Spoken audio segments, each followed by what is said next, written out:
ప్రజల కష్ట సుఖాల్లో పాలు పంచుకొని ప్రజలకు సేవ చేసి తద్వారా ప్రజలు ఏకగ్రీవైన ఉంటే వేరు.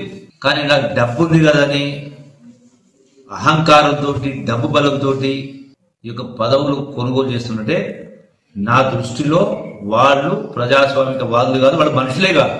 ఆనాడు భారతదేశానికి స్వాతంత్ర్యం తెచ్చినటువంటి మహనీయులు కాదు. ఆ భారత సంగ్రామంలో ఆనాడు ఉన్నటువంటి దేశ స్వాతంత్రం కోసం పోరాడి ప్రాణత్యాగం చేసే వాళ్ళందరూ అంటే ఈ విధంగా అమ్ముడుపోవడానికి తెచ్చింది వాళ్ళ దేశానికి స్వాతంత్రం. మన తెలంగాణ రాష్ట్రాన్ని కూడా వందలాది మంది బిడ్డలు ప్రాణత్యాగాలు చేసింది. ఎందుకోసం? వాళ్ళు కూడా బతకలేకపోతారు ఏదో విధంగా.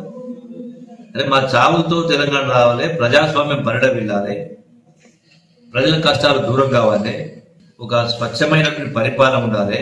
పాలకులు కూడా పాలకులైనా ఇలా ప్రజాప్రతినిధులు ఏ ఎన్నికల్లో కూడా గొప్పగా ఉండాలి, గ్రామ స్వరాజ్యాలు కావాలి అనేటువంటి ఒక తపనతోటి అన్ని వర్గాల ప్రజల కష్టాలు తీరాలనేటువంటి తపనతోటి వాళ్ళ ప్రాణత్యాగం చేశారు. మరి దానికి భిన్నంగా వాళ్ళ ఆలోచనకు వాళ్ళ ఆశయాలకు భిన్నంగా ఇలా అంగడి సరుకులాగా వస్తువులు కొన్నట్టుగా కొనే కార్యక్రమం చేస్తే ఎట్లా కరెక్ట్?